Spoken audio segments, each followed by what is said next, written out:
My name is Billy Waldron. I'm the owner and operator of Deep South Peanut in Douglas, Georgia, as well as in Alma, Georgia. My father started this business in 1987. It was our first year buying peanuts, and then in 2007, we put in another buying point in Alma, and we've been here, ever since buying peanuts. We bought peanuts for Birdsong for quite a few years, and then we got into a shelling co-op at Premium Peanut now, and we've been there for 10 years. Well, a peanut buying point, we act as an agent between the farmer and the sheller, and our sheller is Premium Peanut.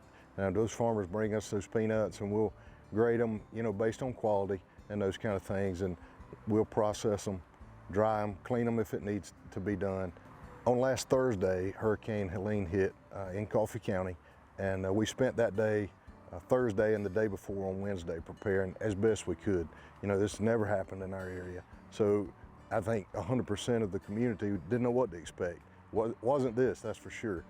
We took time and we tried to secure the place and anchor the elevators and those kind of things, which you can see behind me. And obviously we didn't do a very good job. And so we just tried to take care of the place and prepare, the best we could for worst case scenario, and that's exactly what we got. We lost 3 elevators, the elevator to our cleaner and 2 elevators to our loadout tanks. You hear different things about the wind, 90 to 100 miles an hour winds, and it wasn't favorable to our place. Thankfully, that is all we lost.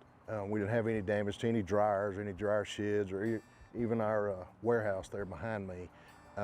We just lost those elevators, which is a key part. That's how we get these trailers empty and that kind of thing. And we spent the last week at this point trying to find generators and alternate ways to empty these semi-trailers and try to get them back to the field for the farmer.